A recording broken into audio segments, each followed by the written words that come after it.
morning, sir. Day 2 of the presentations by the men and women in uniform under the Kenya Prison Service continued the grim series of dilapidation of equipment and basic necessities. The institution do not have money. The arsenal under the Kenya Prison Service revealing that some weapons are outdated and others lacking in supply. Unfortunately, ile bunduki tumesema support weapon ndio hatuna, ambayo mara nyingi inatumika kama father hizo bunduki zote. In case kama tumeenda mahali kama na operation ama na escort duties, tukiwa na hizi inatakana tukue na ile. The officers lamenting to the National Task Force on the improvement of terms and conditions of police and prison officers that items as basic as raincoats and warm jackets have not been in circulation for a while now. Maybe in the last 20 years, we have not managed to procure. We have very nice uniform without funds to buy. Okay. The chair of the National Task Force on the improvement of terms and conditions of police and prison officers, David Maraga, stating that his team is closely monitoring all the recommendations made by the officers and that the government must invest in them. They are rendering a very important service. A correctional institution, they need to have the necessary tools. In the case of like riots, if there were to be riots in prison, from what we have seen, they are terribly incapacitated. Salary reviews and officers' housing conditions will also be monitored by the task force, as well as the conditions of the correctional facilities. Facilities are terribly inadequate.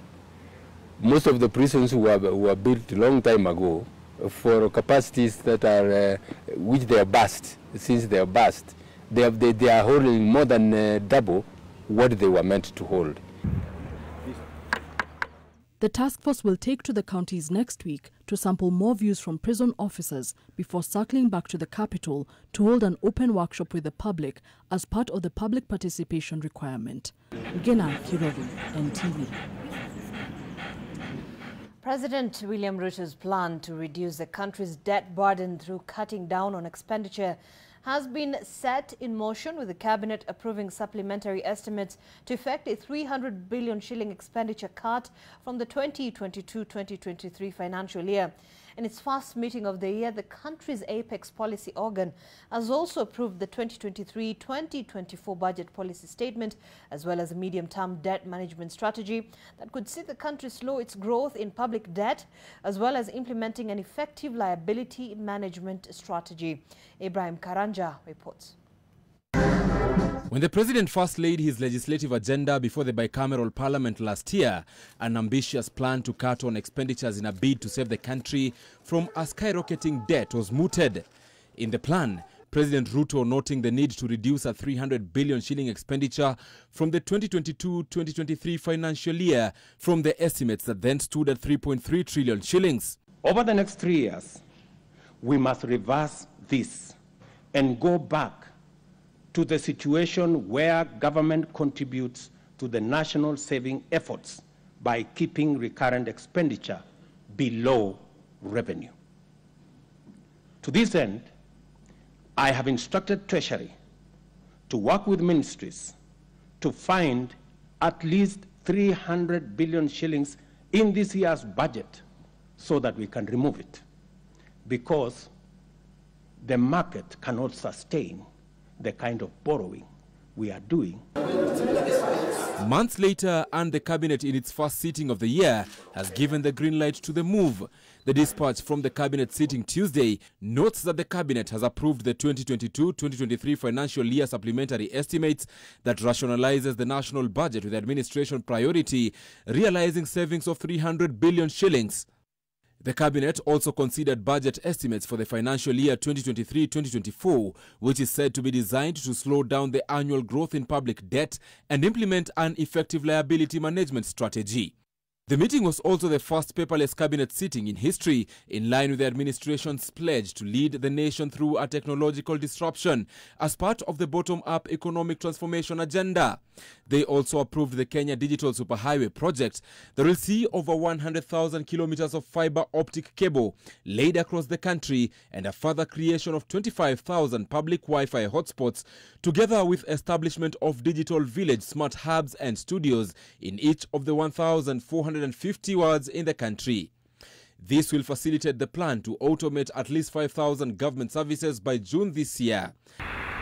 They also noted that in a bid to boost agriculture and as part of Kenya's export promotions, the country will also export its first ever full shipload of value-added tea to Australia.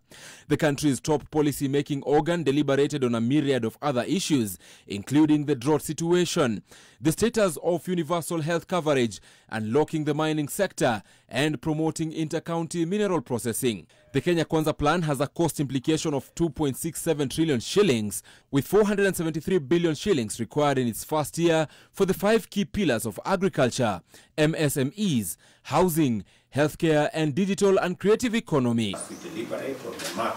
Ibrahim Karanja, NTV. The development of our country. Well, away from that to a rather bizarre story here. Police in Bungoma are investigating an incident where a woman is alleged to have bitten her father-in-law's private parts following a domestic squabble. What is surprising, though, is how the lady managed to carry out the act, considering the fact that as per the Bukusu customs, daughters-in-law are not supposed to move close to their fathers-in-law. Even shaking hands between the two is quite a rare occurrence. Zakis Mosame reports.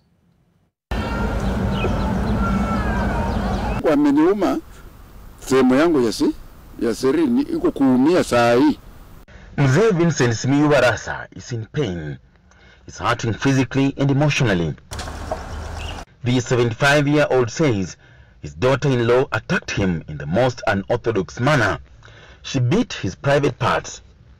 Akakunja longi na miili ya siri akaweka kwa mtomo yake. Akaniuma ukweli. Nikalia. Wakakuja mtoto yangu huyu ndiye alikuja akanisaidia. The ugly incident occurred at Kimaiti village in Evumula constituency following what is said to be a domestic misunderstanding. Msichana yangu aliona hasira vile nilienda, nikasema wewe achana na huyu. Hiyo ndio ilichangia. The suspect, 33-year-old Evelyn Okelo, was act after her father-in-law seemed to favor her co-wife in an argument. She pounced on him until he fell down. She would later, using her sharp teeth, bite him under the right arm before setting on his private parts. Ameniuma tena na hii hata nikitoa shati. Ameniuma saiti. Sasa mchezo alianza hapa kuniuma.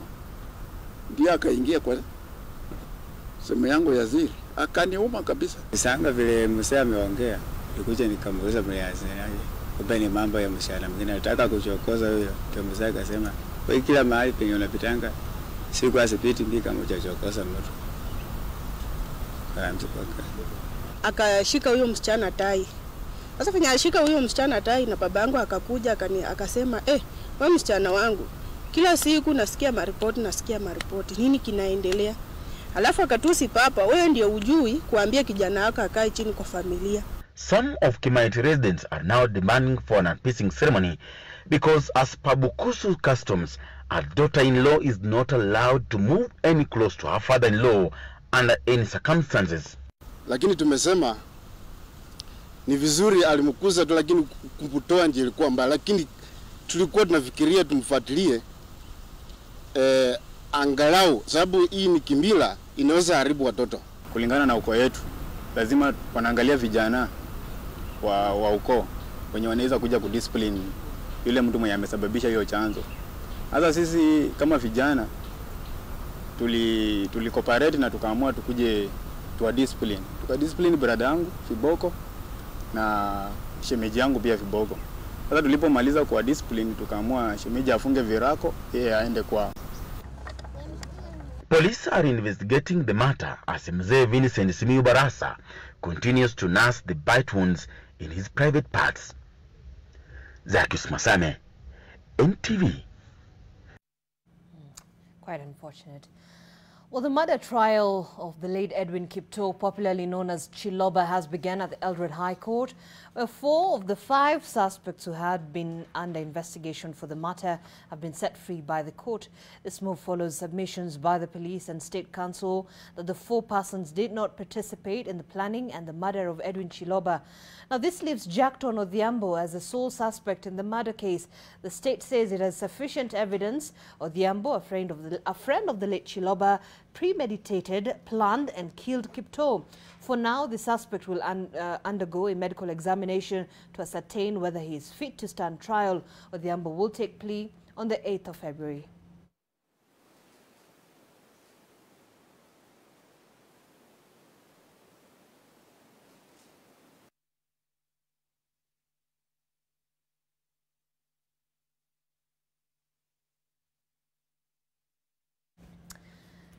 All right, and on that note, I believe it is time for us to now take a look at what's in the dailies. And of course, I'll be beginning with the Daily Nation here at the top of these papers. I'm not alone in studio. I am with Wakili Dunstan Omari. Very good morning, Wakili, lawyer, political analyst. Thank you so much for joining us this morning as we take a look at the latest developments, at least even in the world of politics, because there's been a lot of statements made over the past couple of days.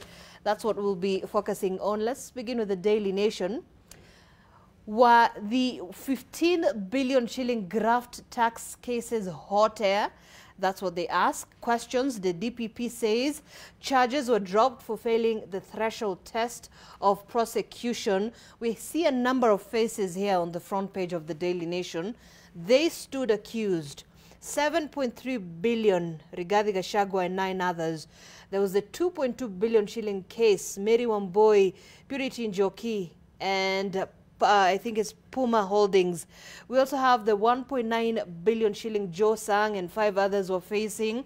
The 1.5 billion Samuel Gishuru and Chris Okemo were facing. There's a 1.1 billion Geoffrey Mwangi and 17 others were facing. The 588 million shillings Zakaria Mbogo and 4 others were facing. You have the Ben Chumo case, the Mike Sonko case, Aisha Jumwa and others facing a number of charges. Now, Director of Public Prosecutions, Nurdin Haji, is a man on the spot. He has presided over the withdrawal of several cases touching on top business people and government officials who are facing multi-million shilling corruption and tax evasion charges. Now, the suspects cried witch hunt by the former regime. They're asking, was this the case or have Kenyans lost money? Full splash on pages 4 and 5. We'll be getting to that. Wakili, this is quite interesting, and the issue of taxation has now gripped the country. It's roped in different political players in the country. What do you make of this? Zainab and viewers of NTV, good morning. I totally do not agree with the Nation's Splash newspaper. I gave my views, and they are captured here. I can read on page 5. Right, let me get to that. Says, lawyer Dunstan Omari said, it is there, yes. The last paragraph. You've gotten it? Right. Yes. Yes. The viewers can be able to see my views over that issue. That really, one Nurdin Haji, the Director of Public Prosecution, has no legal or constitutional power to withdraw any matter in this country. The proper position of law is that in Article 157, 8, he can only make an application to the judiciary. It is the judiciary that withdraws matters. He only requests. If the judiciary does not accept with his reasons, the judiciary denies him that opportunity to withdraw. So, all these cases, some of them have been involved in them, is that the DPP, after evaluating the evidence, makes an application to the court. He gives reasons as to why these cases cannot proceed. He will look at Article 157.11 that says there should not be an abuse of the criminal justice system. The criminal justice system is such a system that can hurt very innocent people. He presents that evidence to court. Once the court is satisfied that there is no sufficient evidence, the cases will be withdrawn. And once they are withdrawn under Section 87A. The blame should go to the judiciary.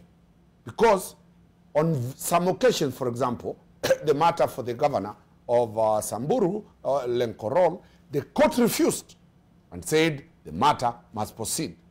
On a matter of the PCA church in Kiambu, when the DPP tried to withdraw, the court refused. So it is the court. Kenyans should ask the judiciary, why have they allowed the DPP's applications? It is that should be the right position we should be going on. So you're saying the DPP is not to blame at any point here when we're talking about, look, 15 billion shillings worth cumulatively of these cases have been withdrawn or crumbled since President William Ruto's administration came to power. Don't you find it a little bit suspicious? The DPP has no role in investigation in this country. As a lawyer, I'll tell you that that is the role of the National Police Service Commission, the Ethics and Anti-Corruption Commission, and other KRA and other agencies. After investigation, the file is forwarded to the DPP to decide to charge. Either the DPP can decide to charge with half information, expecting more information to come. Because under the Criminal Procedure Code, as the cases are in court, the law allows the investigators to continue investigating. So after investigation, for example, the DPP, after being given new evidence, can downgrade the charges, he can enhance the charges, or he can apply for withdrawal, depending on the evidence that has been presented at that time. We are only reading, the timing is wrong. The political timing is wrong in terms of the withdrawal of these matters. But in terms of the law, Article 157 is very clear that we Kenyans gave the DPP the power to decide to charge and to decide to apply, not to withdraw, but to apply to withdraw. So let the judiciary explain why. For example, in a matter where 47 witnesses have testified, there are only 2 witnesses remaining. Why will a court allow a withdrawal of this matter? Because if the matter has reached 47 witnesses, there are only 2. The court should refuse, the matter proceeds, and the court will acquit or will convict. So in my position, and as I put it clearly in the Nation newspaper, is that the blame should go to the judiciary. Remember, the DPP falls under the part of quasi-administrative or executive issue. The defense of Kenyans. Kenyans in totality gave that power to the judiciary. And as it is put very clearly, it is hot air. The terminology coming from the Supreme Court, it is very clear that they have failed this country for not insisting for this matter to proceed. Let me just read out a part of the Daily Nation, page 4 here. So Haji explains, and I quote what the newspaper is talking about. Haji explains that the cases were dropped under the threshold test of prosecution, where a case is filed in court even though it does not meet the evidential test, but there is reasonable prospect that additional evidence will be provided by the investigating officer. However, a civil society group now wants the DPP to resign, saying the mass withdrawal is not justified and is questionable. And there's a new report that was released yesterday, that's by the Transparency International Kenya, which becomes the latest to criticize this development, saying, and I quote, "It has caused a precipitous fall of public confidence in the justice system in the country and anti-corruption efforts." They also question is whether by withdrawing criminal charges involving politicians who were in bad books with the former administration and who have claimed that the court proceedings were politically motivated, the DPP is admitting that his office can be used to mount trumped-up charges against persons who have fallen out with the executive. Let me get views from Arnold Maliba. Very good morning. Thank you for joining us, public policy expert, also governance analyst. Karibu sana. So we're talking about this whole issue, which is on the front page of the Daily Nation, with regard to the tax cases that have crumbled so far. I think we are going to be around this issue for quite a long time because being an issue that comes from the criminal justice system, as it were, you find that the way these particular cases were withdrawn was quite rushed. You know, sometimes it sounds like if you're allowed to go to court, then anyone is being unjust to you. You know, all of us have got a right to actually be heard. And some of these people, withdrawing these cases has actually done much more harm to them, because you've denied them the day in court, and if they were innocent, then they would actually go to court and prove it otherwise. So as much as probably going about this is looked at as political, Wakili asked, then does the DPP confirm that his office is not as independent as it should be? And that is he accepting? And if he accepts that truly a lot of these cases had actually gone to court at the behest of political machinations, then why should he be still in office? If you know too well that while I was here, I was unable to stop games that are extrajudicial, and then now you are accepting responsibility. Why haven't he, for example? So the guys who are asking him to step down are actually also justified on that particular end. But then there is an issue, I think, that we spoke about while sometimes back last year, and it almost related to these issues. First of all, there's quite a big problem.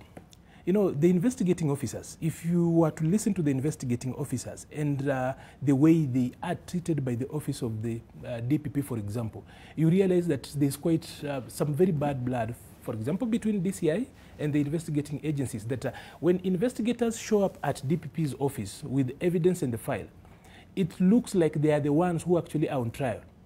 Because on the other guy, on the other side, the prosecutor, the guy taking up the case, actually treats you as if you are here to actually cause a problem. So our courts are so robust, our judicial system in and of itself is actually quite robust, and that if anyone takes an issue or a matter that is actually unjust, the courts have actually come out on some very difficult matters. So denying these guys their day in court in itself has actually harmed them. So when Waziri Aisha Juma goes around, and when there is a heat, political heat, people will always point at this.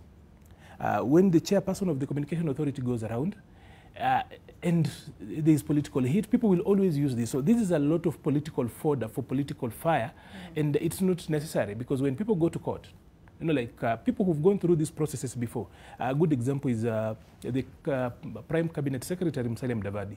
You know, during the days about Anglo-leasing, for example, all the tribunals that were set up and everything else, he went through the process and then he's been cleared. So every time people have brought up the issue, and even the media has done that every time he comes up, and while you ask that, he says that we went through a competent process and I was found to be innocent. So whereas the DPP has got this power, there is a breakdown between DCI, specifically DCI and DPP, and they're not working together very well. We've seen the push and pull. It wasn't just about the personalities then, it wasn't just about Kinoti then. It's still about the institutions as they are, and the feeling that sometimes the police do not know what they are doing. Even though if you were to ask them about these cases, they have got a word or two, and they know how these things go. Yeah. So it's a systemic issue. Yeah. Look, we'll get into something that has actually roped in the former President Uhuru Kenyatta with regard to the same in a moment. Let me just finish up on the Daily Nation. 60 mine accident deaths have been recorded so far, according to the Auditor General, who says there could be many more unreported deaths as miners fear site closures. That's on page 2 of the Daily Nation. Unsafe mining activities putting communities' health at risk. Make IG chair police commission, officers propose. And our police officers have made a controversial proposal to have the Inspector General of Police designated as the chairperson of the National Police Service Commission. They want the NPSC Act amended to provide a new subsection designating the IG a member of the NPSC as the automatic chairperson, just like in other constitutional commissions whose chairs are the heads of their respective entities. Let me move forward. Beware, fraudsters are now using familiar faces to swindle job seekers. And we have a story of a lady known as Lydia Momanyi who sent an application when a friend she'd known for many years reached out with an interesting job opening. But it did not go well for her. You can read that full report there. It's on pages, that's page 3 of the Daily Nation. Now, this is very interesting because a lot of people and a lot of Kenyans have actually fallen prey to those fraudsters who, you know, they tell you, look, we're going to give you a job, but you have to send a certain amount of money. You know, some would ask, is it the fact that we are gullible, Wakili, or what could be the issue here? Or that these people, these fraudsters, are becoming more sophisticated in the way they're doing their things? A crime originally was violent. The original crime was physical. The original crime was a human contact. The new crime has moved to the digital aspect and the psychological aspect. Criminals have now studied the human behavior. What will they say? What will they wear? What type of suit will they wear? If you see the criminals that we are dealing with in court, the suspect, they are no longer those rugged, bully, and kept criminals. Things have changed. We have also looked at the change of gender. At some time, women were never involved in white-collar crimes. So things have changed. Also, society is very, very vulnerable. The vulnerability of people is being taken care of. For example, Kenyans up to date are entering in pyramid schemes, opening bank accounts in very funny bank names that you cannot put their address on. So my address as a criminal lawyer is that be very careful, as they say, when the deal is too sweet, think about it. Number 2, do not think with your emotions when dealing with any type of money transactions, because the more you are vulnerable, the more you are going to fall prey into these tricksters. And the tricksters, actually, as my good friend says it, are always ahead of the police. By the time the police starts the research on a new type of crime that has come into place, very many people have suffered. And I'm happy the retired Chief Justice is going around to understand the challenges the criminal investigators face in trying to understand the shift, the paradigm shift. It's a complete new trend. It is a new trend, and crime has become global. A new mode of crime in the US, in YouTube, in a minute, it is practiced in this area. While the Kenyan police will take time to understand that. So I think we need to digitalize the police service. We need to be also alert as citizens. Don't be so gullible to the point of that you are being given novel ideas, and every day, Zainab, it is bad. I'm in that court. The number of people are praying. You saw the other day, religion was turned into a means of extorting people. People are being told, bring money, we'll pray for you, the money will multiply 10 times. So the criminals are always ahead of society. And it is upon society to be careful. By the time the police, you're calling the police, what have you done to yourself? How on earth? You're looking for a job. Then you are being told, send money. How? You see people calling you from M-Pesa. Every other time you see now, Safaricom is fighting back, Equity is fighting back, advising clients. Do not give your PIN number. Do not transact with these people. But they are ever calling. They are ever enticing people. So it is our social call that let every Kenyan be very careful. Take your personal property carefully and don't be emotional and gullible to the tricksters. All right. We have to take a quick break, but before that, let me give you an opportunity, Arnold. The Nation in the paper has learned that there's a new technique that fraudsters are now using to deceive job seekers, and just like Wakili Dunstan has mentioned. So there's this new strategy to eliminate doubt by getting people to trust, trust to refer them, and then entice them with hefty salary promotions. Now, according to these two ladies who were mentioned in this report, they were lucky enough to detect the fraudulent schemes before losing money. Several job seekers have fallen victim to these cons and lost thousands of shillings, and many Kenyans are losing thousands of shillings on these websites. You know, when you look at the crime triangle, there's something called the desire. So there's the desire by the criminal, and then there has to be the opportunity. And then the intent from the other side. You know, the crime space is the same with a market. A market has got two things. A market has got people, and it has got buying power. So every time criminals come into this, they find that, first of all, they have got the desire to commit what they're planning. Secondly, you will then find that the target is, like you said, very gullible. And these schemes are not new. It's only that the playing field is what has changed from the physical in the street to now the virtual end of it. But then, do we really, when we talk about life skills, it's one thing that is really underrated. We speak about it just in passing, like it's one of those things children have to be taught in school. Sometimes when you are in I think it's actually part of the new curriculum, life skills. So the life skill bit of it, being self-aware, not just when you are walking around, like how you look at your environment, both virtual, digital, and even physical. So it's something that is evolving. They are normally very small tricks. Not, the human animal has not really evolved to a level where he's super AI. Normally sometimes even if you mess with your own password, you realize that technology stops you immediately. You miss once, then they give you another opportunity. The third one, they block you out. We still have got a long way to go. Wakili speaks about digitization of service delivery. Some of these things are so easy to do. For example, when you're looking for the police clearance certificate, have you asked yourself, is it necessary, for example, to have to go give your fingerprints on a paper where somebody else has to lift it from that particular end? Today, if you go to the bank, for example, you just give in you just need your ID. Sometimes, even if you don't have an ID, the bank is able to identify you by your fingerprints. Right. So today, what stops you from just showing up at Huduma Center, giving them a fingerprint, and then it tells this is who you are. The other side will tell you this is who you are. And then we send you a prompt on M-Pesa or Airtel Money. Then you pay and move on. So there's so much that technology can do. All right. But then we are not doing so much. And the internet has become a forest.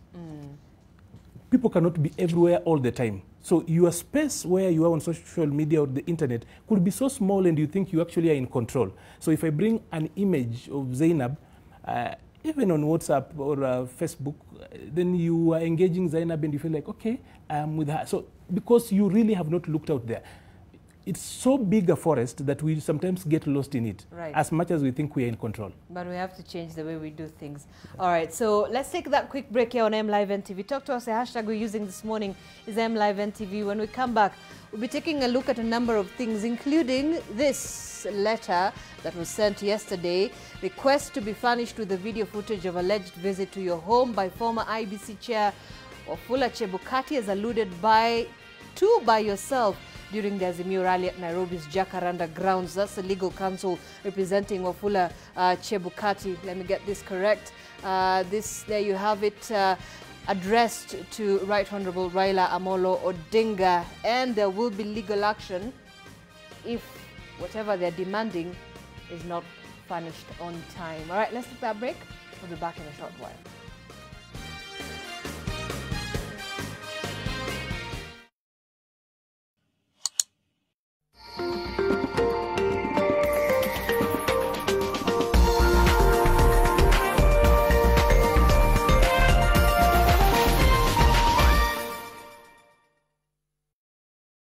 Want to know the biggest story of the week? Do not worry. The Weekly Review has got you covered for in-depth analysis of politics, business, governance, as well as social issues. The Weekly Review covers it all. For well-researched, exclusive and investigative content, read the Weekly Review every Sunday on Nation e-paper and on www.nation.africa. Free of charge. We'll be talking about a treatment, and that is coronary artery bypass graft surgery. 2018, I started feeling tired and sweat, terribly sweating. So I started experiencing difficulties even in breathing. Health is wealth, because once you get the disease, it is going to be expensive. So it is better to prevent, Prevention is better than cure. You should not think this is witchcraft. Yeah. Somebody has thrown disease to me. No. grow your biashara by accessing loans, investment options, convenient banking, network opportunities, and so much more. Njoo tukujenge. Visit any one of our 93 branches countrywide. Family Bank is regulated by the Central Bank of Kenya. Hii ya leo inaanza na kengele. Sini wapendwa. Leo tutakoma leo. Na sisi ni watanga. Na leo katika gumzo la saa tunataka tusaidie boy Charlie. Mbona bikazo na wivu? Nani? Wewe. Ile yake ndogo kuna. Hakuna. Mama pale. Nachaguliwa unabaki umezunguka. Mwanaume asipo provide wewe waleta nini? Wewe waleta nini? Wasafiri mwema chombo tazama hiki tazama hiki. Tenda mrama. Tenda mrama hiki. Baba anakupa mapenzi na bado anakupa pesa. Mimi sijaolewa. Na siwezi taka kukua ati sitaki kuolewa. Ndoa inaposimama hilo ndo huwa na furaha haswa ya mwanamke. Watu wanaomoka wanaachana. Beupe para wanja. Gumzo na Lofty Matambo na Frida Mwaka.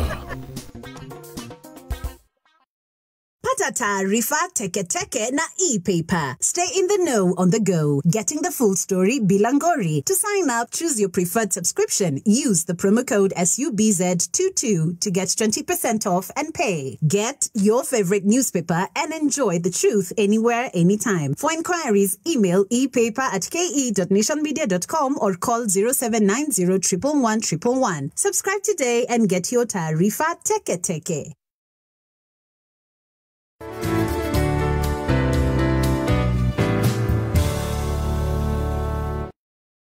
Cleaning your ass.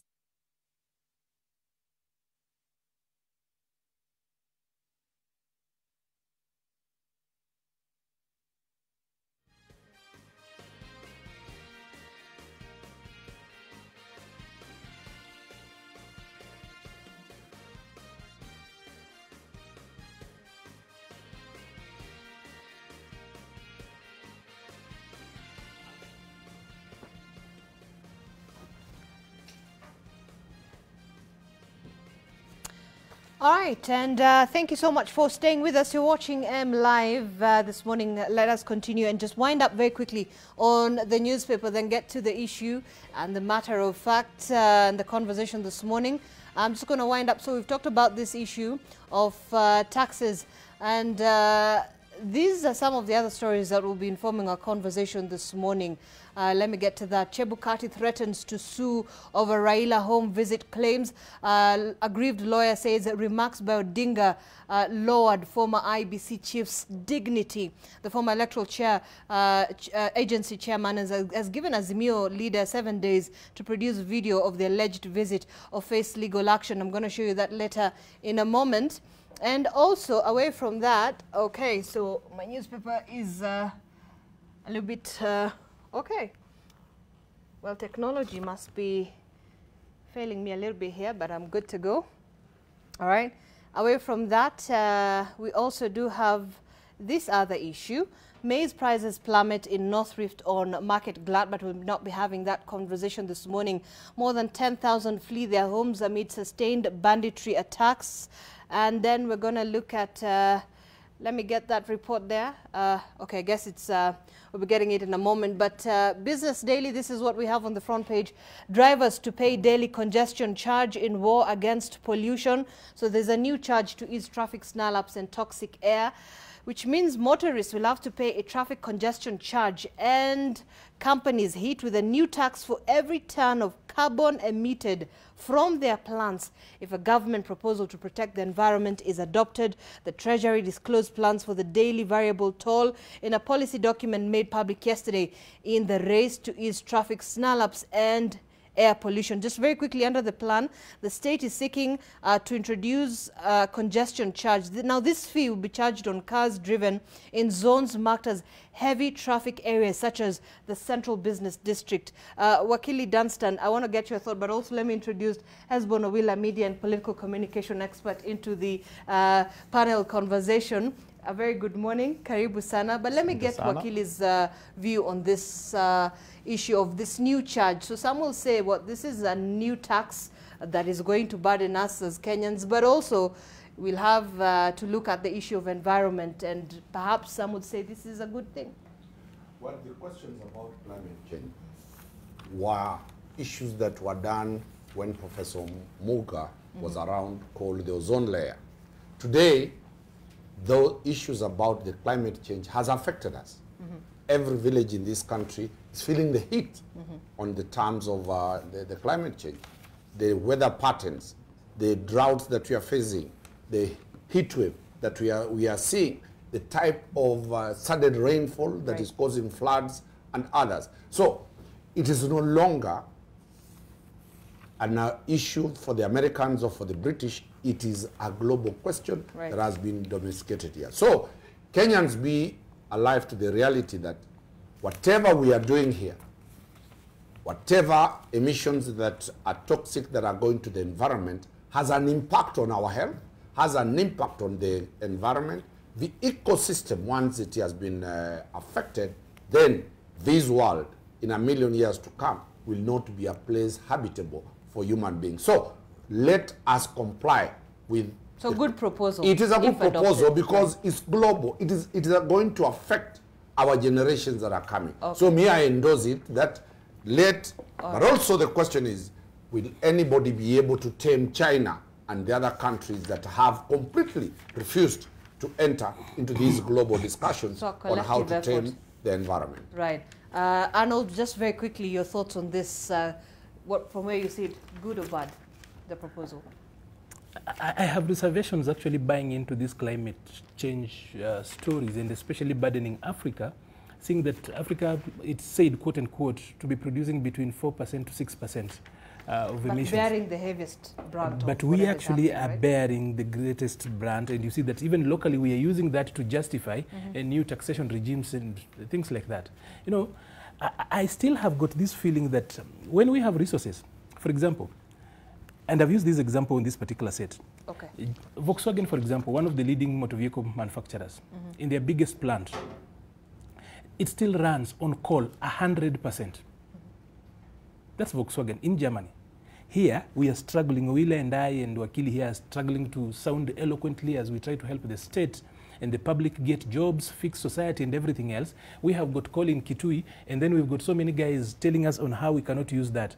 We would like to put up a nuclear plant in Tana River, and then we are being told we cannot do that. And we have got burdens of millions of young people out there who are a threat to the an existential threat to the country itself. So I know this, the guys who are doing taxation and everything else, if this thing actually went through public participation, I don't think it wouldn't get to where it is. Two, I do not also think that that contributes largely to making the quality of the air in Nairobi actually much better. All right. We need to fix public transport before we do this. So if you're going to tax us, quote unquote, as a disincentive, so that we do not come out with our cars and probably we maintain them better and everything around that, have you fixed public transport?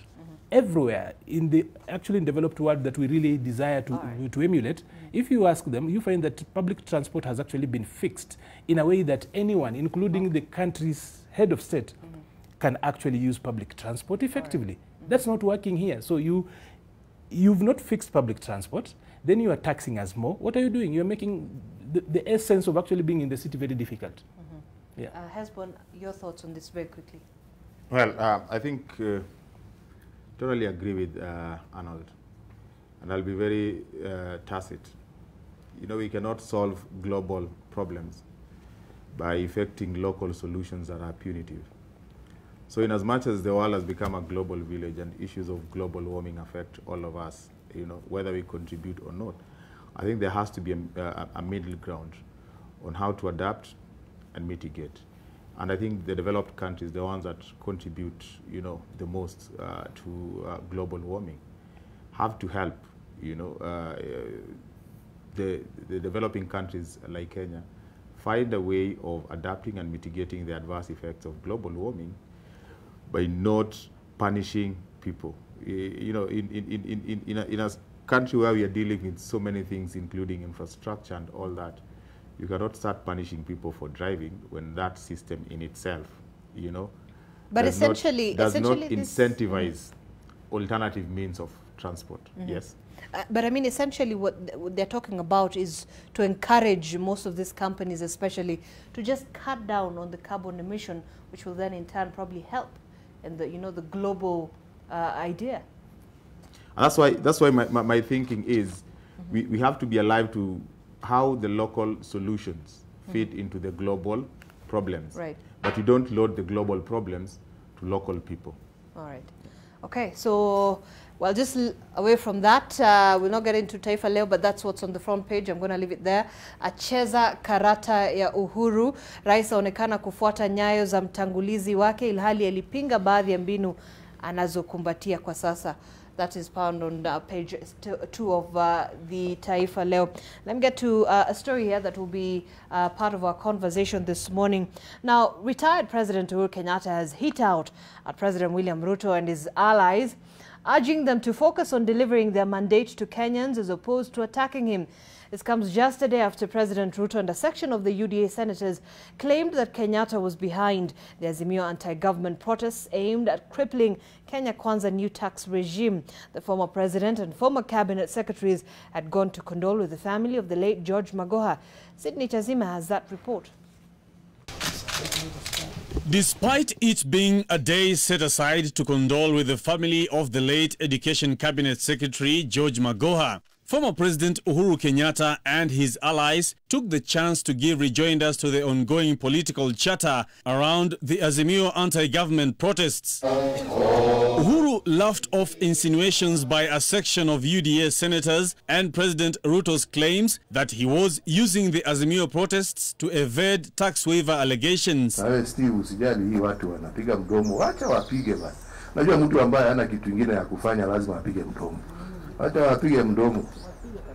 Hiyo ni dunia. Sisi tunaendelea na yetu. Former Interior Cabinet Secretary Dr. Fred Matiang'i faulted the Kenya Kwanza government for taking credit of Uhuru's flagship projects. We live in a country where people are so dishonest. They love lies. They behave as if there was nothing happening yesterday. They are lecturing us now about things they think they are new. If Professor Magoha had not served as the Minister of Education, Your Excellency, your plan for NEMIS, the National Education Information Management System, will not have worked. And let nobody take credit for this, a new education system. People may say whatever they want to say. Hiyo ni wataongea, utaona watarudi tu hapo hapo. Hoja wacha wapatiwe nafasi wapige gumzo. They will come back there. Aside from the political barbs, Uhuru led the former CSS in eulogizing the late professor as a man worthy of the docket he served in. That when I made him a minister, I made the right choice in putting at the helm of education a man who deserved that position. He was so forgiving. People never knew that. He will talk, scream, scream. The same person you are screaming with, if he says, I have a headache, he will, have you taken medicine? He will come, bring medicine. He will forget every other thing. Think about how we can immortalize Professor Magoha's contribution to our society. Either one university will create a chair and name it after Professor Magoha, or a scholarship program and name it after Professor Magoha. The late George Magoha is expected to be buried on the 11th of February. Sydney Chazima, NTV. Well, that's retired President Uhuru Kenyatta. He says focus on delivery. He's telling the Kenya Kwanza team. And I'll begin with you, Wakili. So this is the very first time the president, the former head of state, has responded to some of the political statements that have been made. Of course, roping him in, talking about him being a sponsor of some of the protests and rallies that we've seen at the Kamukunji, spearheaded by the Azimio team. He says, wacha watu wapige mdomo, sisi tunaendelea na yetu. I don't know, from these latest political statements that you've had, you know, now you have the response from the former head of state. What do you make of it? Well, when you look at the regime called Kenya Kwanza that has been in office for 5 months since they were given power, much rhetoric and much noise has been coming from them. The noise of the campaigns were demonizing the Uhuru regime to be similar to the Azimio regime that is likely to come to power. And that really worked for the public. They now have the instruments of power. They have not delivered anything tangible, other than the appointments and the gazettement of the Inspector General as an accounting officer. In terms of tangible development, zero. So they have gone on the political agenda because they have failed to deliver their manifesto that they gave to Kenyans, that within 100 days, the cost of living is going to come down. Electricity bills are going to come down. Employment is going to be there. The Hustler Fund is going to be a proper fund that business people can utilize to do their business. By accepting that failure, they now started the political war. One, Zainab was here, and it was very unfortunate when I heard the President of the Republic of Kenya say there was a plot to kill Chebukati that was endorsed by the highest office. The highest office appeared yesterday at Magoa's function. Two, the talk now pulled out Raila Odinga from the goods.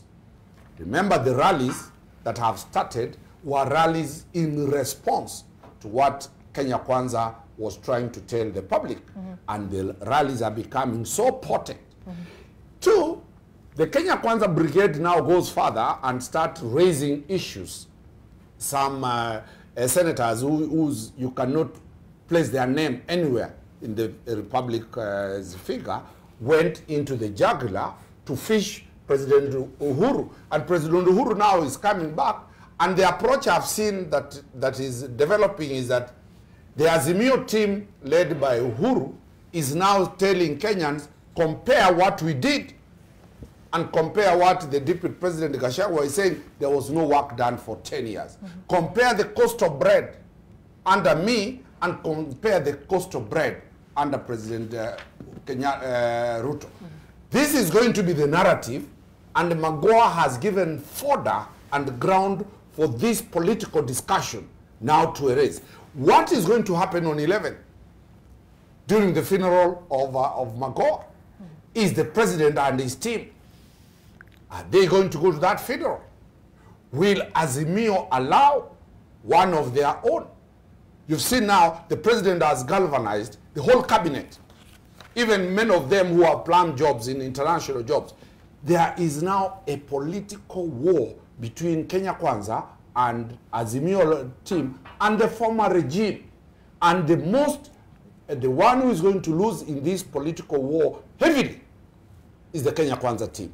Because they have nothing they have done. Yet these ones will be saying, you demonized us, you didn't vote for us, but this is what the cost of life was when we were present. So slowly, a man who nobody wanted to see at Kasarani during the swearing in of President William Ruto, Uhuru kept his face down. He was a person like leprosy. Today, the president is getting a lot of reception. If the president walks to neighboring restaurant here, Kosewe, to eat fish, you'll see a lot of movement going on. I think that Kenya Kwanza is sleeping on the volcano they have raised, and the volcano is going to eat and hit them very hard without knowing where they are coming. When you deal with a former president, we have had one died in office, Jomo Kenyatta. We had President Moi leave office. Kibaki said, mimi sitachokoza Rais Moi. Kibaki retired. Uhuru said, I will not interfere with the life of Kibaki. But we have now a new regime that wants either to drag Uhuru Kenyatta to court, as lawyers will make money to defend Uhuru Kenyatta in court. But what will be the impact? The president, the retired president, has a lot of force globally. We are looking at two serious international figures. Raila Odinga, combined with Uhuru Kenyatta, globally, they control 80% of the networks. William Ruto is a local president, and the members of his cabinet, the likes of Ichungwa, are only known up to Kikuyu constituency. So we are dealing with a new war that Kenya Kwanza could have withdrawn and avoid taking that line. Let's hear from Arnold Maliba and what you make of the latest, developments that we've seen in the political scene. You know, for the first time I hear Wakili sound like a Nigerian. You know, and Nigerians will speak about common naira as if dollars are any exotic. But this is the point. Let's start from this point. The fight we are now experiencing now has nothing to do with the country as it were, but it's the handover process between the people that have been controlling the heart of the state. That when the Kenya Kwanza administration comes in, it then now discovers things. Now they are properly getting hold of the state. We said here a lot of times that even as Deputy President, William Ruto really didn't have his hands deeper in the state. Because he would still say some things and then the president, and you realize that is what actually brought a little bit of friction. He would go out and commit in the name of the state, and then the state will not be in a position to do it, which means that he literally wasn't as much in control as we were made to actually think. So now, as president, he realizes that statecraft is much deeper, and that running this thing called Kenya is quite a little bit difficult. And that as he starts this, for example, and I don't want to think that we can condemn Kenya Kwanza wholesomely without looking at the arguments they are making. If Kenya Kwanza says that there are people who have not been paying taxes, have we asked who these people are and what taxes they've not paid?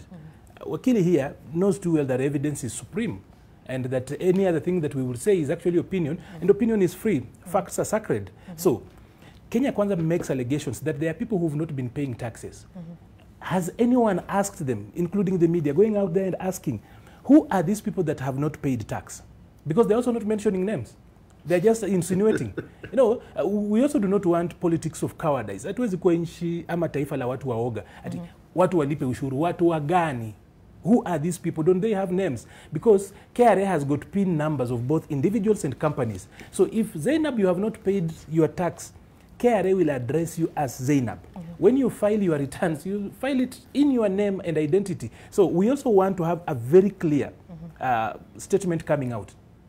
Not just a political statement that watu walipe ushuru, watu wagani, watoto. Ushuru gani. As na ushuru upi. So that it is so clear, we get around that. So if there's someone who's not been paying tax, we also need tax justice. People have been speaking about tax justice a lot. The people at the bottom of the pyramid are bearing the weight. We've just spoken about some very funny tax here. That what KRA has actually been innovative about is actually to deepen, getting deeper into our pockets. But then now, apparently now we realize that there are people who've not been paying taxes. So if there is anything that people have not paid where we have agreed on that particular tax regime, then they should pay. So on that particular account, we must listen to Kenya Kwanza because they are on the driving seat. But generally, you also have to ask, what are the rallies supposed to achieve? Because if you've taken time to look at what is alleged as the whistleblower's report, then you actually, you don't need to be a forensic auditor or investigator to actually realize that that is not even hot air. If there is anything higher than hot air, that is exactly what it is. Because they've used Form 34B as opposed to Form 34A. We've said that repeatedly, and on their own account going to court, we say that elections, the results that are declared at the polling station are final. So whatever you see on that particular site cannot impeach Form 34A. So if you do not impeach Form 34A, you literally have, you do not have power to talk about results actually going down. So in my opinion, I do not think there is a whistleblower per se. It's good, it's actually good literature. Somebody sat down and came up with something to use that, what in journalism you guys call an angle for a story. Well, that one will leave to the investigating officers. No, I'm giving my opinion here. Right. Because if you've sat behind political strategy, then you look at exactly what that is. That is supposed to be a hook upon which an action is supposed to actually be hanged on. So for me, the whistleblower's report, the alleged whistleblower's report is for me a false flag attack that is actually supposed to mask an operation that will go on. That particular operation for me would be probably to re-energize the opposition, probably rebrand Raila, and it could be Raila's strategy of handing over so that he riles the base, it becomes powerful, then he hands over to Kalonzo, for example. So it has got so many ends. The only people who know exactly what it's about are the people who are pushing that. But then the government must remember that they are in the business of governing and administering state, and that they should not keep us busy with sideshows. I've looked at the dispatch from the cabinet yesterday looks like a normal banter where guys wamekutana pale kwa bezi ya Jaba. As in there wasn't something substantive, heavy, things that speak to the cost of living. People are struggling. We have not even come out with a solution on JSS. We really need to be clear. We were told that about 30,000 teachers were being posted to go to the junior secondary schools. So there's so much that is happening in, and whether Uhuru and Raila, in the words of Wakili, have got the international networks. How do those networks, for example, benefit us? How does Uhuru being connected, for example, speak to the how many to the sufurias of ugali in my house, to the fees that apparently that is paying out there? Right. So can we go back to the core of why these guys exist? And even as they fight around there, I think that they should also be fair to the country, because again, as I finish, Wakili says that if there is going to be a showdown, then the person who will be hurt will be Kenya Kwanza. That is a lie. The people who will be hurt are Kenyans, because this politics actually affect service delivery. Now, William Ruto all of a sudden has forgotten to be president. He has decided now to deal with Raila Odinga. Raila Odinga has forgotten to actually do oversight. Now he's telling William Ruto, nyinyi hamtujui. But we know him. He's Jaramogi's son. So what else is he? Okay, let's hear from Hesbon. Meanwhile, maybe we can get that letter that was signed by the council representing Mr. Wafula Chebukati. Hesbon, I want to get your thought on this whole issue. From where you sit, just looking at these latest developments and the latest statements, you have the former president Uhuru Kenyatta now speaking out for the first time on these issues. What do you make of it? First, I think I've listened to Arnold and Wakili. And I think Wakili was very clear that Kenyans will suffer. I think the context within which he talked about Azimio and Kenya Kwanza was fairly different. But I think these exchanges don't help Kenyans. One, if you look at the tax issue, you know, and I want to agree totally with Arnold, you know, politicians cannot just tell us that there are individuals who are not paying tax, and then they're not telling us who these individuals are, and they're not telling us what tax they are not paying. I mean, there is direct tax, there is indirect tax, there are so many taxes outside there. And I think the bone of contention here is, you know, the Estate Duty Act, you know. And I think this is something that is in law. And if politicians, especially senators and members of parliament, were to make anything substantive about this, they would simply repeal the law. And game shot. I mean, once the law states that you have to pay tax, if you don't, then the law takes its course. That's why we have that separation of power. The legislature makes the law, and the judiciary now ensures that that law is followed. But still sticking to the tax issue, you know, any other government, you know, can only provide services diligently to the people if they raise money. And the best way to raise money, actually the only way governments raise money, is through tax. So when the Kenya Kwanza government came to power and say that they want to increase the tax base, I mean, it's a good thing. It's something that we should all applaud, that we cannot have a few individuals taking the burden of the entire country that has many individuals who are not paying taxes. But let us just look at the Daily Nation, you know, the cover page. These are individuals who have had issues of graft, and they've been cleared, you know. And the reason why they've been cleared is because they earned this money genuinely. Let us just work backwards. If someone made 7.3 billion, what kind of business was this person running? And how much tax did he pay for him to have gone home with 7.3 billion? Someone else is accused of 1.9 billion. For you to run a business that gives you a profit of 1.9 billion, your turnover must be extremely high. We need to know how many people do they employ, what tax did they pay, and which companies are these that they are running. So when we start just throwing things outside there and saying people are not paying tax, some of the people who are throwing words there that they're not paying tax are actually opening a very germane conversation. We need to ask ourselves, these people who are making money, have they paid tax out of this money? What business are they running? And then today, if you look at the data from KRA, and you see KRA and the Register of Companies do not necessarily give you a good picture of people who should be paying tax. But if you triangulate that and you look at KRA, register of companies, you look at NSSF, NHIF, because NSSF and NHIF will essentially tell you which businesses are in operation because they are remitting statutory deductions for employees that they have. But the records are showing that in Kenya today, we have 759,000 companies. And out of these 759,000, only 84,000 companies paid tax in 2022. So when we start this tax conversation and masquerade, shroud it in this politicized, kind of context, they are politicians, they are people who are not paying tax because they are powerful, and the intention is to raid the common mwananchi, and rally the common mwananchi that we've made everyone pay tax. Now you go for their little money. You want to tax everything, including M-Pesa transactions, including getting your money from the bank to M-Pesa to make transaction. That is punishing mwananchi in the name of everyone has to pay tax. Well, in fact, instead of going for the common mwananchi, the guys at the bottom of the pyramid, if we just go for these 759 companies, that is one. Then we go for these guys who are on the cover page of Daily Nation and start asking them, if you made all this money, tell us, what is your tax returns in the last 3 years? Because for you to make 7.3 billion, well, what kind of business are you doing? They no longer have a case to answer because that's what I'm saying. They don't have a case to answer, which means they're doing genuine business. Okay. And if you're doing genuine business, it means that you made the money. They must also be put to account. Yes. On that story, let's just take a look at just a very quick report here that was filed by Melita Oletenges on this particular issue. So the Kenya Kwanza Alliance has certainly upped the ante on the issue of taxation, targeting former President Uhuru Kenyatta over tax evasion. Nyandarua Senator John Methu has now written to the office of the Commissioner General asking the Revenue Authority to conduct a tax audit, first of all, on all Kenyatta family business deals.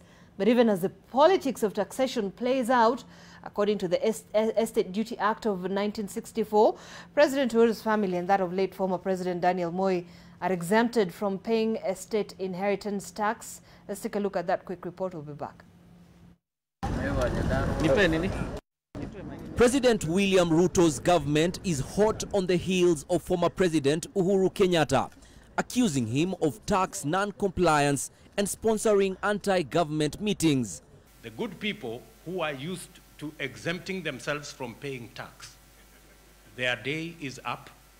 Every citizen must pay tax. That's all I'm saying. And it doesn't matter. Even if they sponsor demonstrations so that they don't pay tax, I want to promise them they will pay tax. Nyandarua Senator John Methu wants the Office of the Commissioner General, Kenya Revenue Authority, to have an audit conducted on all Kenyatta family business deals. In the letter, Methu says the burden of taxation shall be shared equally and goes ahead to list areas of interest. The merger of the Commercial Bank of Africa Limited CBA and NIC Group on August 27, 2019, Brookside Dairy Limited, Encare Investments Limited, and buying of the 5G specific spectrum license. Enough is enough. We are going to face you and we are coming after you because we cannot let you exploit Kenyans for 58 years. 10 years in power, you've exploited us. We are going back to every penny that has been wafered, and we know, and as Senator Methu has said, these things are made open in the sessions and they'll be there for Kenyans to see. This has, however, triggered a spirited fight back by leaders allied to former President Uhuru Kenyatta, who have termed the move as a political witch hunt. Mzee Moi take over from Mzee Kenyatta, and eventually Mzee Moi and Mzee Chebukati took over from Mzee Moi. Seamless transition, and nobody, no name calling. And I can tell you truthfully, that there are some with me in cabinet at that time who wanted Mzee Moi dispossessed of the place he stays, place in Kibera, near there. And so when these friends brought the matter up in cabinet, of course we objected, some of us. These are no secrets anymore. President William Ruto has been accused of double-speak in handling tax evasion matters. This is after some of his allies were left off the hook. Last month, Kenya Revenue Authority handed over Africa Spirits Limited to billionaire Humphrey Kariuki, days after he was appointed by President William Ruto to head a powerful investment committee. The Thika-based factory was closed in 2019 and kept under the watch of the taxman and the Directorate of Criminal Investigation (DCI) on the accusation of 41 billion shillings in tax evasion. According to the Estate Duty Act, the Kenyatta family and that of the late President Daniel Moi are exempted from paying estate inheritance tax, something that has elicited uproar among many Kenyans. Melita Oletenges, NTV. All right, and even that report is further expounded here on the front page of the Standard. Politics of tax suck in the mighty.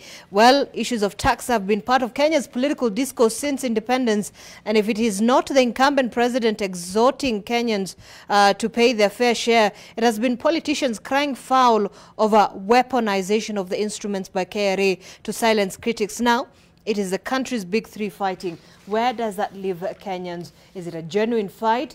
Well, that's the question we'll be answering when we come back after the break. Stay with us.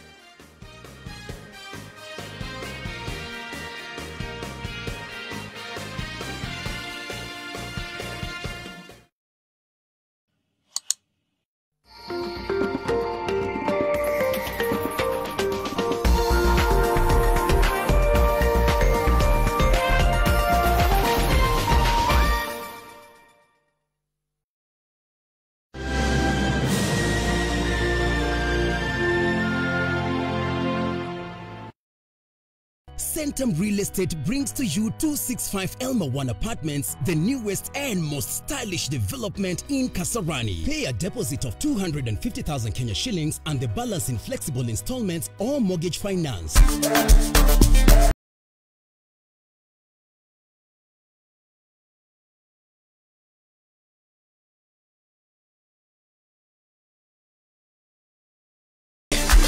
Now this is what we call convergence. Come through for the morning fix this and every single Friday right here on NTV. Yes, it's about that time.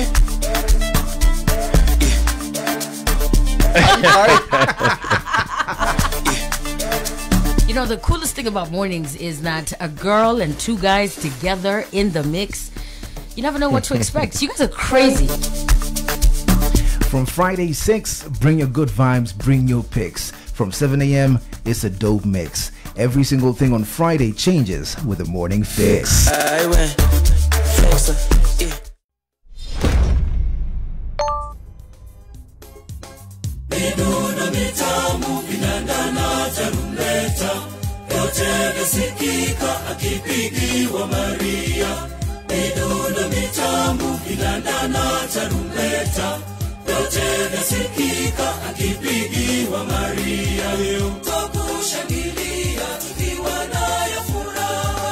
Salamu Maria, mama wa huruma, to get Midundo Mitamu by St. Raphael Benedictine, dial star 811 star 937 hash. Skiza, Na Nation. Summertime is here, you know it's a holiday. School is closed, but feel the vibes and flow. Now lean back, lean back, lean back, lean back, come on. R to the easy, M to the... Some love them, some love them. Woman, I'm jumping, I'm on them, I rob them. Some love them. For the best of the 2000s, tune in every Saturday from 10 a.m. to 2 p.m. and Sunday from 8 p.m. to 12 midnight. Rhythm and flow. Taking you back in the day. Nation FM. We'll be talking about a treatment, and that is coronary artery bypass graft surgery. 2018, I started feeling tired and sweat, terribly sweating.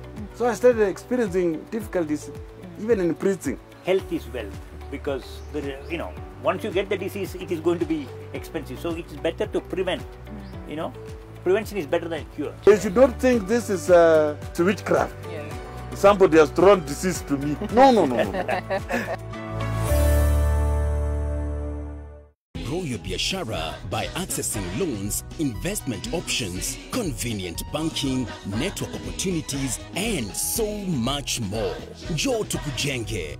Visit any one of our 93 branches countrywide. Family Bank is regulated by the Central Bank of Kenya.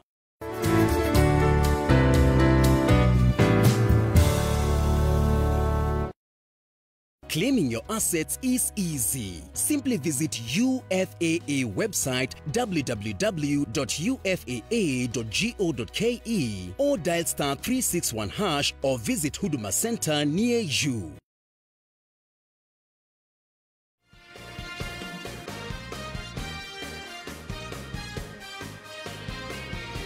All right, thank you for staying with us. You're watching M Live NTV. It's all about the issue of taxes and taxation and the politics engulfing the whole conversation. Let me begin with you, Arnold, because you wanted to respond to something that Hesbon had said. With regard to this whole issue, and of course now that there's a lot of attention now being paid on the retired President Uhuru Kenyatta with regard to the issue of taxes, do you think this is just politics at play, or what is the bigger picture? What do you read from these statements? I think it's upon us, those in public spaces, the public intellectuals, public opinion leaders, to actually do a critical factor analysis on this particular debate and specifically ask, is it truly a matter that there are people who've not been paying? And is it in Ichungwa's place, for example, to ask people to pay taxes? Is it the president's place, for example, for him? Is he saying that KRA is unable to go out and then, of course, ask for taxes? For example, so the question should be, has KRA computed or tabulated the taxes that people have evaded, these particular people that they are speaking about without naming? The Estate Act that we're talking about, done in the 1960s, for me, I think it's a non-issue. For the simple reason that Uhuru Kenyatta is not Mzee Jomo Kenyatta. Even Mama Ngina is not Mzee Jomo Kenyatta. That act was so straight. It talked about Mzee Jomo Kenyatta and it spoke about Daniel Arap Moi. All of them, because the law identifies and defines who a person is, whether a corporate person or an individual person. So then we cannot then use that particular act, for example, to say that businesses related to the former president are not paying taxes because it's written in some old law about a person who no longer exists, whom we actually have got his death certificate. The law defines who a person is. So I still think, and the question should be, is it really about tax payment? Is it really about tax payment? If it from where you sit, is it? From where is it? No, I do not think that it's entirely about tax payment, because we've known that people have been getting exemptions. For example, the biggest issue, and that is quite recent, is when there was a buyout of NCBA shares last year, that there was exemption when others were. So that could be recent. It has nothing to do with that Estate Act. Totally, it has nothing, completely. But then this fresh demand... Because it was not about Mzee Jomo Kenyatta then, it was not about the person of Kenyatta, Kenyatta 1. So, if that exemption is what they're actually talking about, we can go about it, because it's so bad for them to take us into circles as if we are going to get a lot of money that will pay the Chinese and all their loans, only for them to ask for about 235 billion. You know, it's a little bit absurd. So, there are other issues that are at play. For example, the only issue, in my opinion, that is making Azimio go all out is the issue on IEBC. If the state, for example, if William Ruto, for example, is able to cede a little bit of ground, an understanding on how they are going to constitute the new IEBC, you will actually see a lot of temperatures go down. But there is the feeling that he won the elections. Okay, guys are accepted, including Raila Odinga. He accepted. Ignore the declaration in Kamkunji. He accepted earlier on, it's on record, that this one won. He even called him his president. So the biggest problem here is on IEBC selection, that if the president can sit a little bit of ground and there is a talk around that, a lot of these temperatures will go down. Two, there is a changeover between cartels. There's the cartels that were Jubilee compliant. Now there is a new breed of cartels that are coming in to take over. You know, there are some of long-lasting fat cows in government, in terms of projects, in terms of old revenue streams. So there's a handover, like there's a new minister, there's probably overseeing a new, not really new, but overseeing a parastatal that has got a lot of money. Then the people who've been running that particular business, or rather the contract, people who are running the contracts, for example, are people who supported the other regime. So a lot of this noise is just about a handover. And you know, handovers can actually be very noisy. It's going to eventually balance out because cartels have got a way of balancing out. But then, as they do this, does it serve the nation? Because one of those things that I heard him say, and he got close to it, that's what I wanted to actually push him to say, is that the noise we are seeing is about how the republic serves a few and not how the republic serves the rest of us. Because the people that are making noise, including the ones he says that have got networks across the world and everything else, yet those networks have never served us.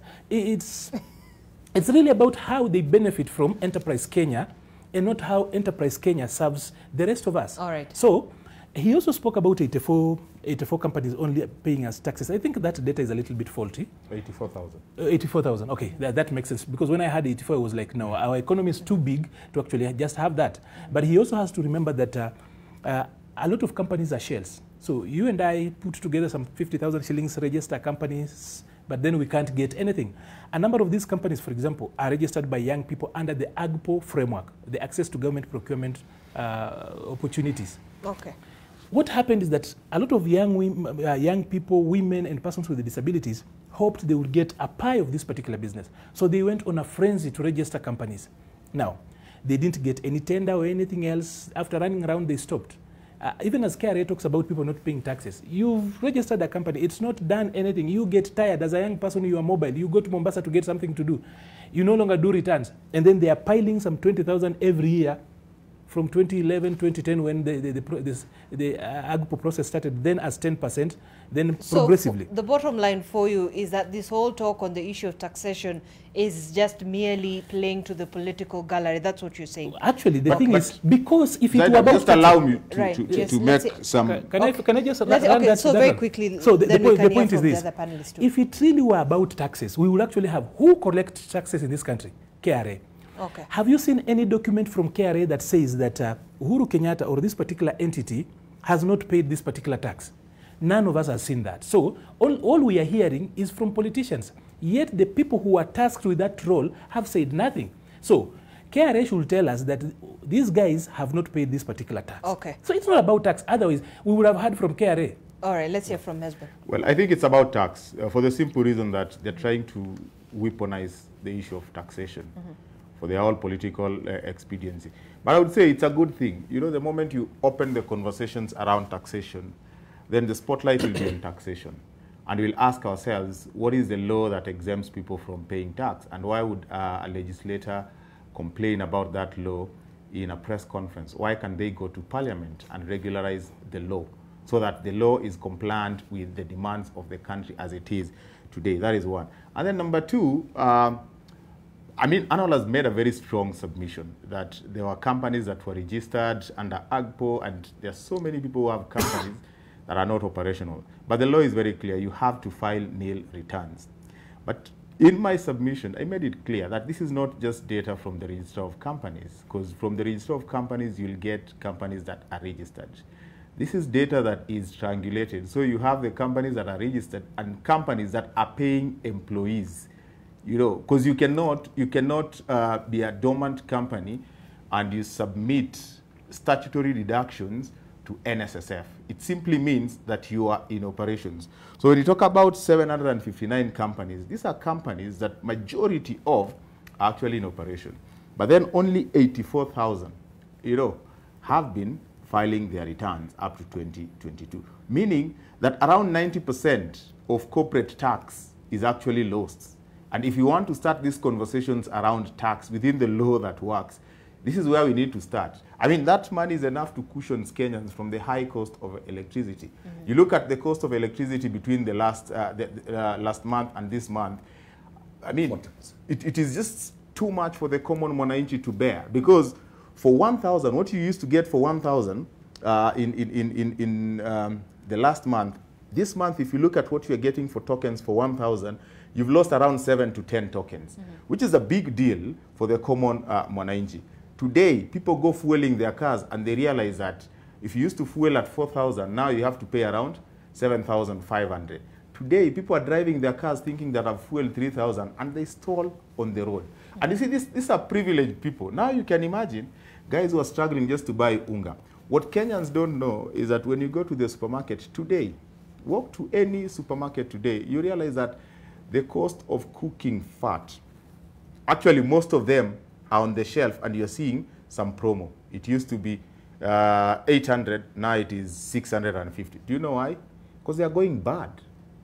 Those guys are not all of a sudden deciding to cut down on the cost. These things are going bad because people don't have disposable income to buy them. So when we talk about taxation, it is a good conversation. Whether they want to weaponize it or not, intellectuals like Arnold who are here now can point people in the right direction. Let us start by ensuring that the people who are making out of those cartels that are changing power, the ones that Arnold is talking about, let them make money. But we need to understand, if you make 2.2 billion, how much has your company been paying in terms of taxes? Because if you make 2.2 billion, that means that that is your profit after tax.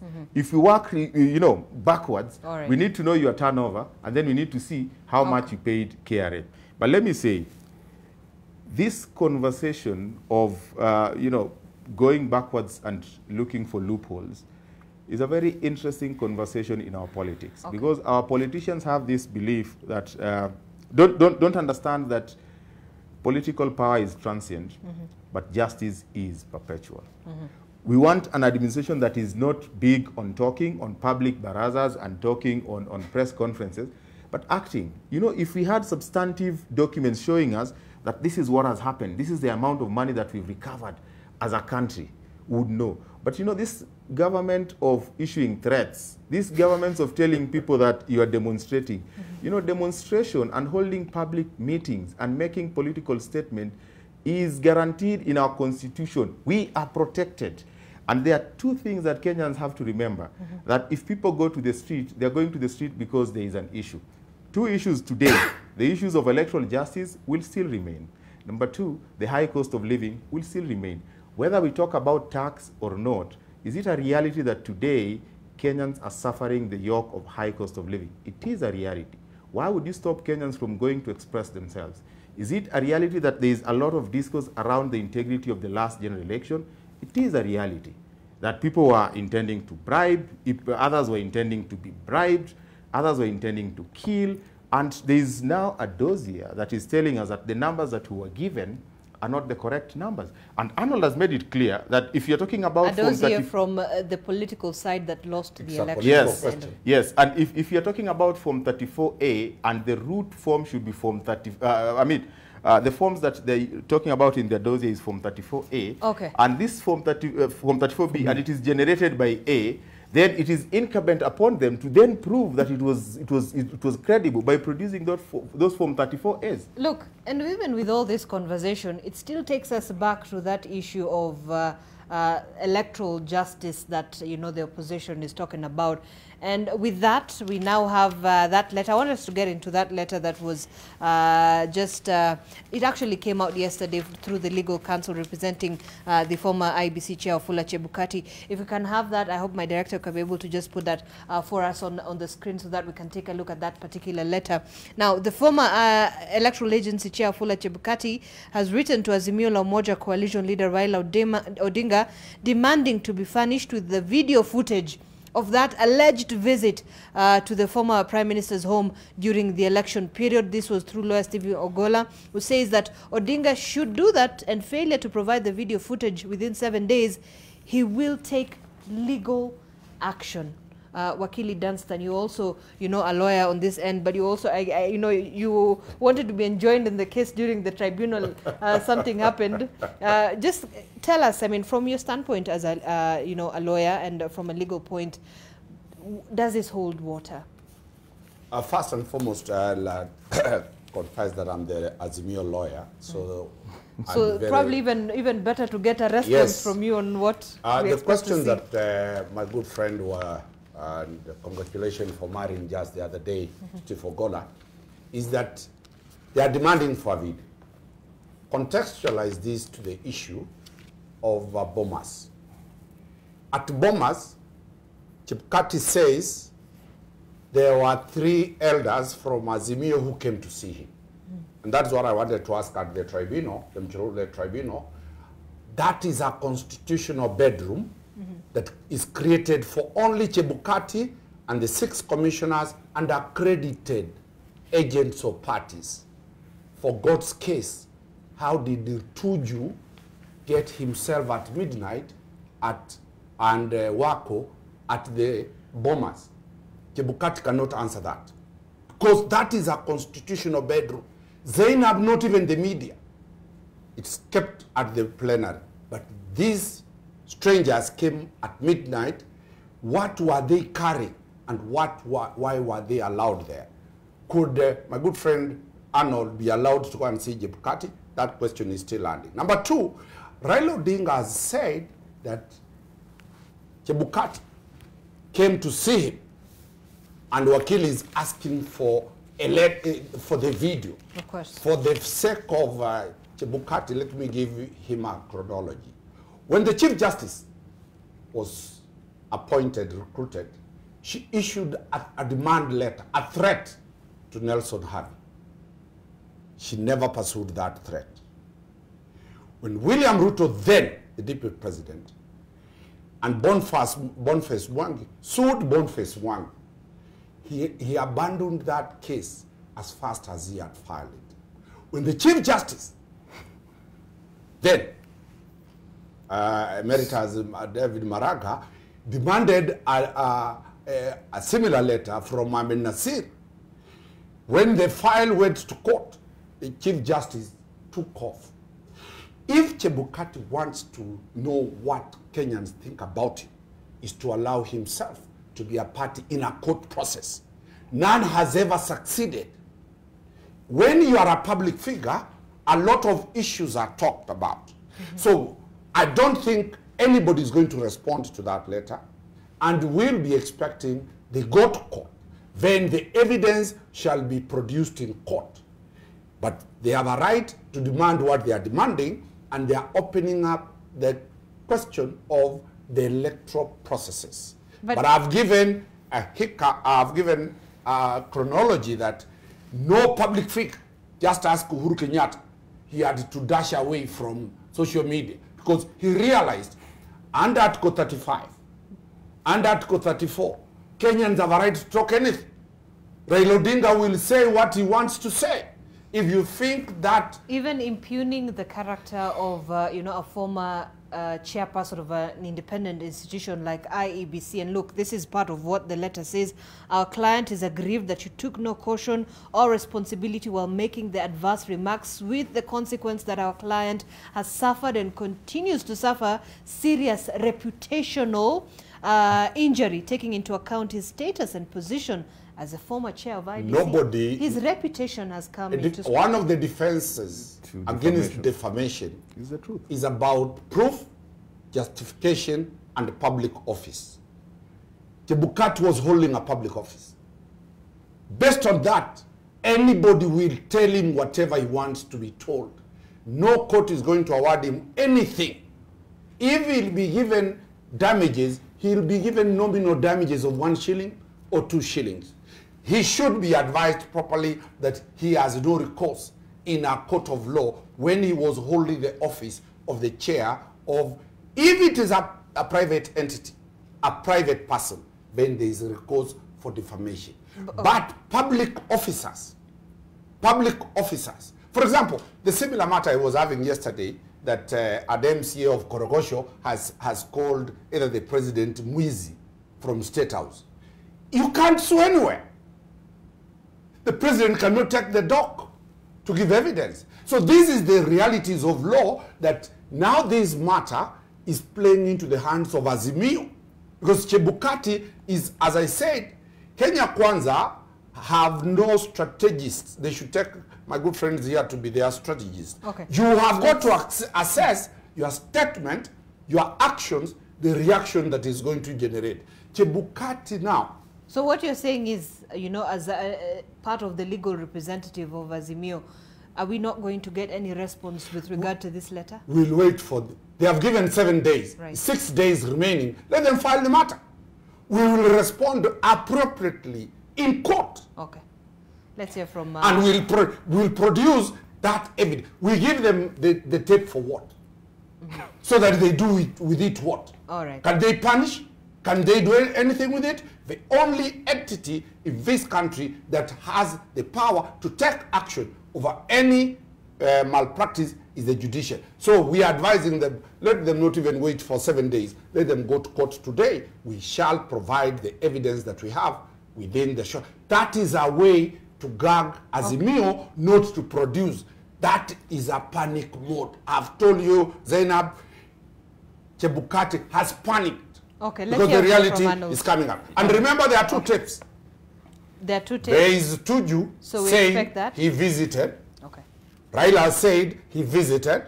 And I've raised the third issue, under which law did Chebukati allow strangers to enter into a constitutional bedroom that we have only given 7 commissioners and accredited agents of 4 presidents. Okay, let's hear from Manu. You know, Wakili Omari here is actually a very good salesman of fear.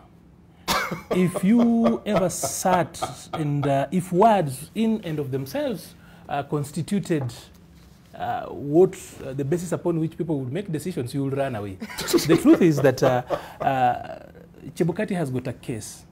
And what he simply said in so many words, colorful, done by my friend Steve Ogola, is simply to say prove. Without proof, right, then we will do what? We will sue, which is a recourse that is allowed in law.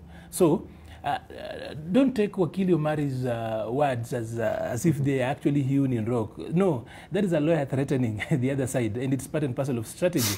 So he says that, of course, Chebukati will not hear from them. And he speaks from we will. So he's already responding. And you can actually be certain that as sure as the sun rises from the east and sets in the west, Baba will be responding to that particular letter. If not through a lawyer, like he already has through Akili here, he'll be doing that in Kibra during the rally. So there will be a response. And whatever the response, then it will actually either give Steve Ogola's right to move on, and then either sue, or then, of course, pick whatever course of recourse that they actually choose. Look, but this fight seems to be really protracted, and it is suddenly within the aftermath of, after the aftermath of the election. At what point do we, as Kenyans, hope to move on from, you know, what happened in the election? At what point, what do we need to fix? It's going to take a little bit of time for us to get away from that. I have heard him talk about actually creating a new constitutional issue, calling it the constitutional bedroom. Yet we know that the sacred altar upon which elections are actually done is actually the polling station, from where people cast elections. It's counted and then declared, of which that is final. So, and talking about bombers, this is on a very light note. I had run for office, and the voters in Dagoretti North had taught me a little fear of God. So as I tried to rest, a media house told me to actually do commentary from Bomas. They had a position on that particular end. You know, a campaign vehicle normally has got so much material. There is campaign material. Sometimes because of security, you will carry some tool here or there. So I had forgotten all about that, because the campaign vehicle I had used all along had accumulated a lot of things over that time as it moves. Because normally when it moves, it's both a branding vehicle, sometimes an armory, and everything else. So as I got to Bomas at the gate, I had totally, completely forgotten, and because I needed a little bit of peace, I drove myself. So got there. So while the police were, the GSU were going there, as they went through the vehicle with the dog and everything else, of course they picked up a few things and then they confiscated them. So I would like to actually tell them to take back the things they picked from me on that particular day, at least publicly. they should return. Anyway, to demand. Yes, yeah, they picked up a number of things from my vehicle, and I still need them anyway. Seeing where we are headed, probably I will still need them. Be that as it may, I think that what we are seeing today is just setting the mood for us to get back into the campaign mode. From 2002, this country has been on campaign mode every year. Is this an opposition tactic to just keep, you know, the current government on toes? It could be, and perhaps even derail it from the agenda that it hopes to achieve for Kenyans? You see, if you were supposed to deliver for Kenyans, of course, opposition leaders are part and parcel of Kenyans. But it is their business to do oversight. So if you can forget to do your work, then you, like they say, if the kitchen gets too hot for you, you probably need to leave. So this is the question. We politic a lot. We actually, it's taken on now a life of its own, and it's now just a culture that immediately after elections, we don't move on. And so as to sustain the conversation, you come up with issues like what I think is snake oil, the whistleblowers report, which is honestly a fabrication. That is just good literature by somebody. In my opinion, and I think any other person, like I said, there is no whistleblower. There is no whistleblower report. It's just some good narrative put out there to be a justification upon which then this particular campaign can keep on running. Because you look at it factually, you realize that it was dealt with, it's not based realistically on truth. And my old pastor, one Bishop Matthew Monde, will always say that uongo ni kitu chochote ambacho kinafanana na ukweli. What you see as the whistleblower's report is actually something that looks like truth. It's not truth. So a lie is anything that looks like truth. So, and that is what they are doing. But then, of course, it has got its own end. So we'll be around here for a little bit of time. But let me say this. You know, even as people point out what Raila is doing and everything else, there is a problem we have and no one is talking about it. Millennials, Raila is doing what millennials will be doing. He's actually standing in for them. So even as they point out fingers and say everything else, whatever he's doing, what are we then doing? He's realized that there is a void. He's feeling it in. There's a generation that has refused to stand up. They will probably be doing things differently. But then he's doing things the way he's used to. So do we need change? Probably it's time for a generational handover.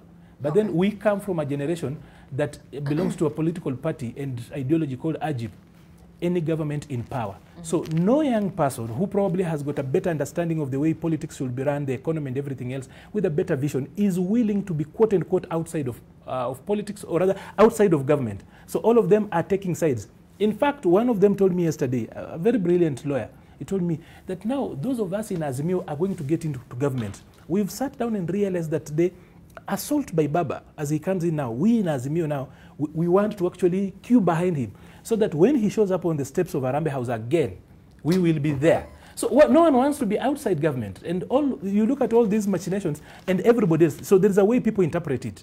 I think as a nation also, if this is going to change, then probably it has to be a generational thing. Right. Yeah. Husband.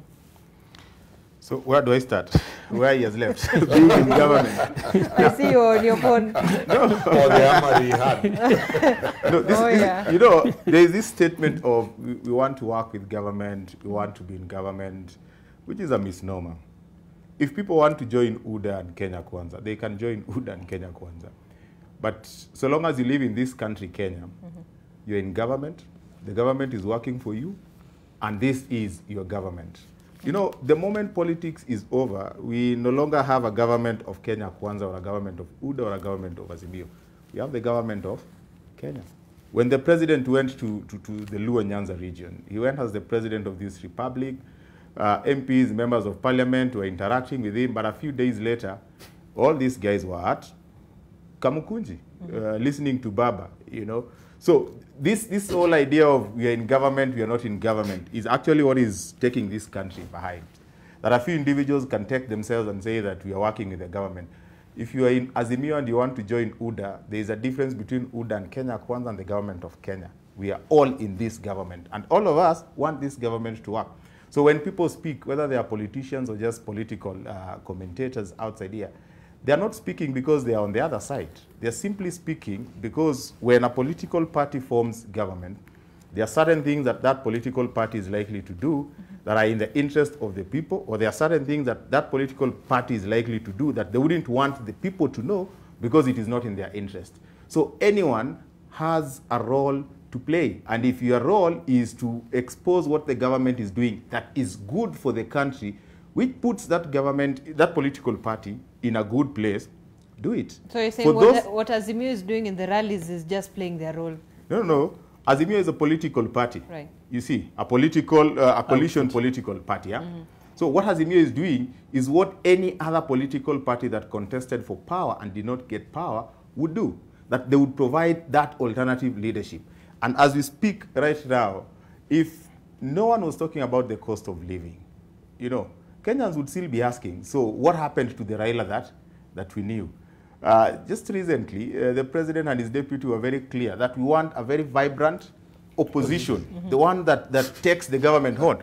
It is doing that. When there is high cost of living, they are the ones to voice it.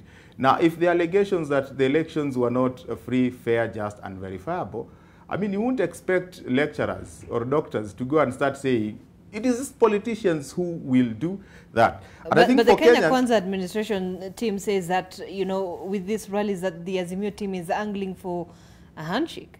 But like you see, the one we saw during the previous government. I mean, I'm not a prophet, so I wouldn't know what would happen in the near future.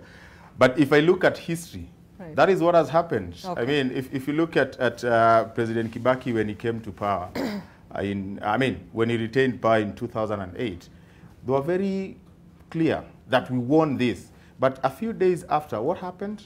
There was a truce. Did it work for Kenyans? I mean, Kenyans are divided in opinion whether the Grand Coalition government served us. All but we can actually see what the Grand Coalition did. Okay. Same to what happened in 2017. I mean, both sides were militant. I mean, the Jubilee side said they won't budge. The NASA side, they say that we'll continue with the demonstration. All right. You see, at the end of the day, I think the issue is not what politicians get. Okay. The issue is whatever happens between the political class as they sort their issues. Okay. Is there something in it for Kenyans? And that is what Kenyans should focus on. If these demonstrations are not going to help Kenyans, I think Kenyans would keep off these demonstrations. All right. But for as long as they are seeing some glimmer of hope in these rallies and public engagements, I think the law allows them to engage with political leaders as they find solutions to their daily problems. All right.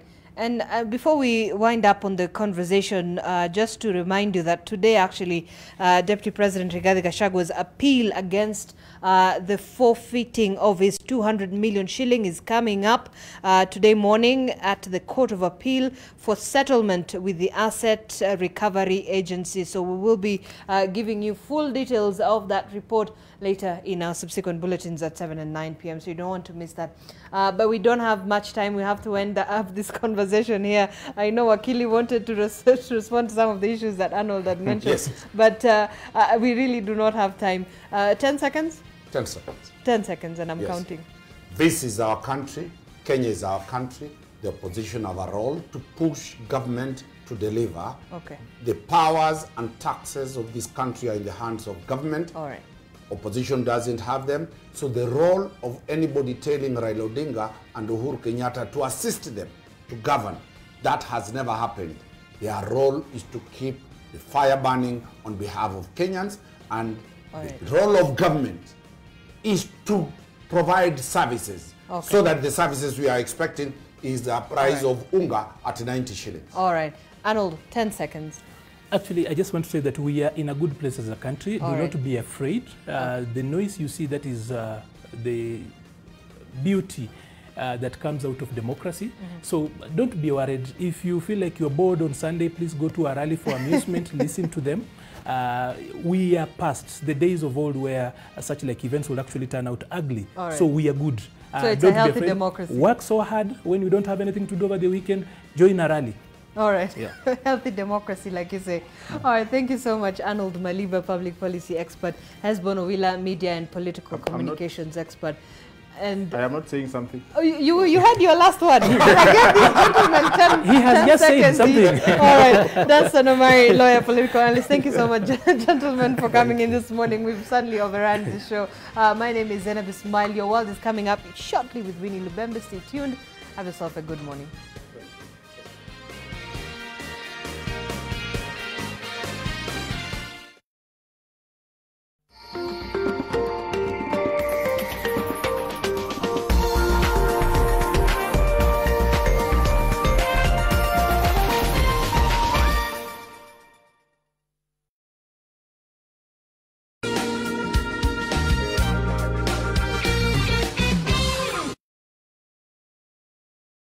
You're throwing money down the drain. How?